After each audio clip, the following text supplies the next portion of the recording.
네, 각종 현안을 두고 극한 대치를 이어온 여야가 조금 전에 22대 첫 정기국회 의사 일정에 합의했습니다. 네, 자세한 소식은 국회 취재기자 연결해서 알아보겠습니다. 정다혜 기자.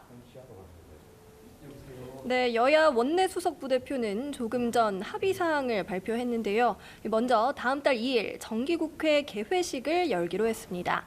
당초 야당은 22대 국회 개원식을 추진했지만 윤석열 대통령 불참 가능성 등 여당 상황으로 개회식 형태로 진행하기로 했습니다. 4일부터 이틀간은 민주당, 국민의힘 순으로 교섭단체 대표 연설을 실시하기로 했고요. 또 9일부터 나흘간 대정부 질문을 10월 7일부터 25일까지 국정감사를 진행하기로 했습니다. 모레 본회의에선 구하라법 등 각종 민생 법안이 처리될 것으로 보이는데요. 여야는 내일 법안 상정에 대해 논의를 이어가겠다고 밝혔습니다. 네, 김문수 고용노동부 장관 후보자 인사청문회도 열리고 있는데 후보 자격에 두고 여야 공방이 이어지고 있지요. 네, 민주당은 김문수 후보자 과거 발언들을 문제 삼았습니다. 반노동적 발언들에 대해 사과부터 할 것을 촉구했습니다.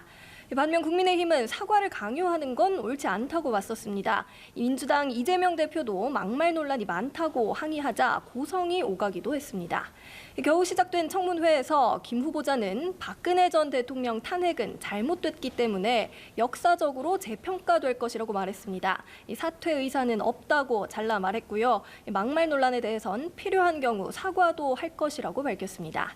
이외에도 오늘 국회에선 상임위가 대거 가동되고 있습니다. 국민권익위가 출석한 정무위에서는 권익위 간부 사망 사건의 책임 소재 등을 두고 여야가 공방을 벌이고 있습니다.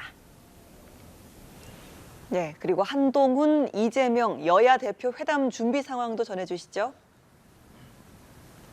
네, 민주당 이재명 대표 코로나 확진으로 회담이 미뤄진 가운데 의제와 형식을 둘러싼 신경전이 연일 이어지고 있습니다. 특히 국민의힘 한동훈 대표가 띄운 회담 생중계가 쟁점인데요. 오늘 한 대표는 최고위원회의에서 회담 전부를 국민에게 공개하는 게 좋겠다는 생각에 변함이 없다고 밝혔습니다. 다만 회담의 전제 조건으로 고집하진 않겠다며 중요한 건 빠른 시일 내에 회담을 하는 것이라고 강조했습니다.